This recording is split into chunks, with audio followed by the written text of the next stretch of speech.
This is ChainMind, the decentralized AI network built for everyone.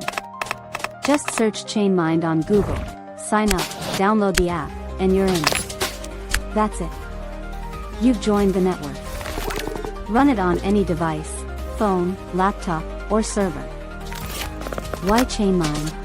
Fully decentralized, fully yours. When you plug a Super Nintendo into a gleaming 4K OLED and the world suddenly looks washed out and sluggish, you can't help but wonder if the magic has simply faded. Yet the same cartridge on a dusty cathode ray tube from the 90s erupts with the punch, the glow, the immediacy that made those games unforgettable.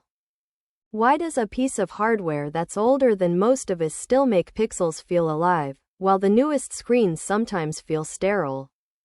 The answer lies deep in physics, signal flow, and the way our brains read images, and those lessons echo louder than ever in the world of decentralized AI inference. The first secret is that a CRT is not a grid of fixed dots, but a constantly moving brushstroke of light. Inside the vacuum tube, an electron gun fires a stream of particles that sweep across a phosphor-coated screen, guided by magnetic fields that draw a tiny line, then the next, and the next, thousands of times each second. Each line lights the phosphor for a fraction of a millisecond before it fades, and the next line arrives to keep the picture seamless. Because the picture is built line by line, the result is a truly continuous tone, not the stair-step mosaic of LCD or OLED panels. Retro games were engineered for that exact behavior. The developers knew that their sprites would be rendered by an electron beam that never stopped, and they tuned their art, timing, and color palettes to match that fluid canvas. That fluid canvas left a visual fingerprint we now call scanlines. When a 256 by 224 sprite is drawn on a CRT, the tiny dark gaps between each horizontal line are not a flaw, they are an integral part of the image. Those gaps effectively lower the perceived vertical resolution, which softens the jagged edges that would otherwise dominate a low-resolution picture. Imagine a pixelated hero sprinting across a 240p battlefield. On a modern LCD, the edges look razor-sharp, each block screaming for attention, and the whole scene can feel harsh. On a CRT, the phosphor glow adds a subtle blur, the scanlines mask the hard corners, and the hero seems to glide rather than jitter. The same effect can be reproduced with shaders and emulators, but the original glow comes from the phosphor's natural decay, a tiny afterglow that lasts just long enough to smooth the motion without smearing it. The next piece of the puzzle is how the video signal travels from console to screen. Classic consoles spit out analog video, composite, S-video, or component, which is essentially a continuously varying voltage that encodes brightness and color. A CRT's internal circuitry reads that voltage directly and translates it into electron beam intensity, preserving the original waveform in its purest form. Modern flat-panel TVs, however, must first convert that analog waveform into digital data.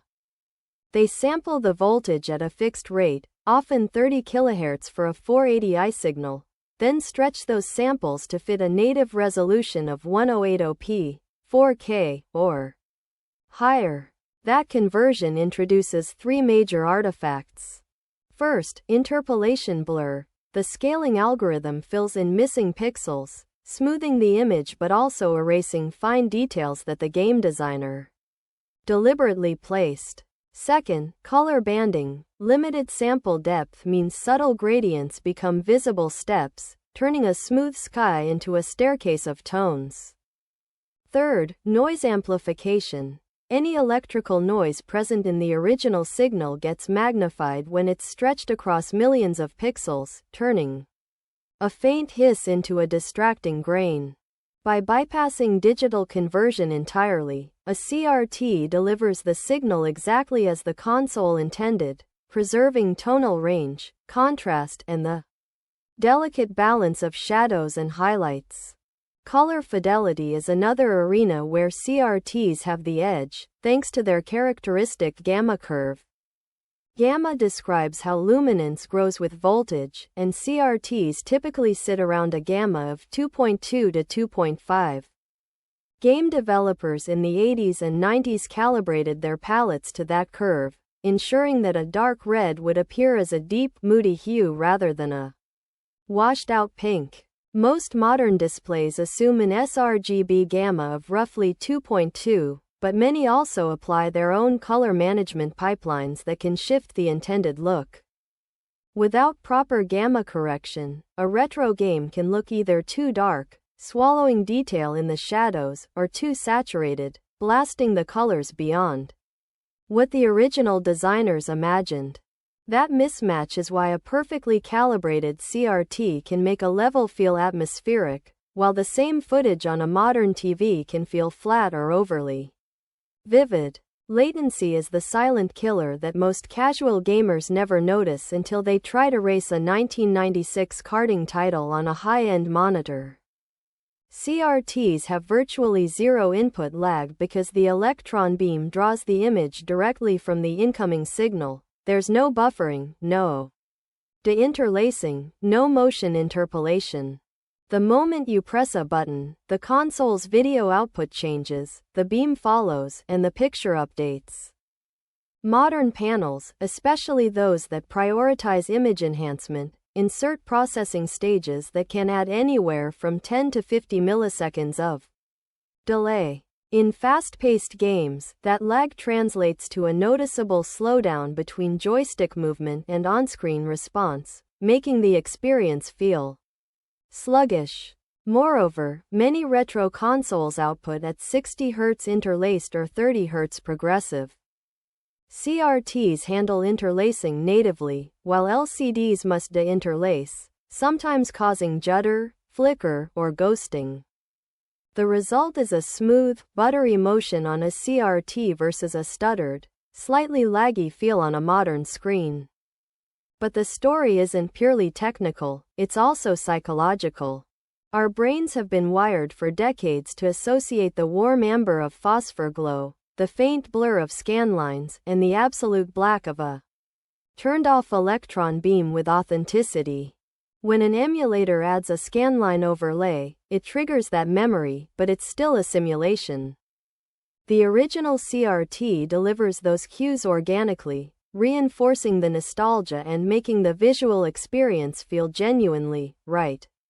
Even the contrast ratio plays a role, because a CRT can drive the phosphor to near zero emission. True blacks appear as an absence of light, not the grayish blacks of LCDs that rely on a constantly lit backlight.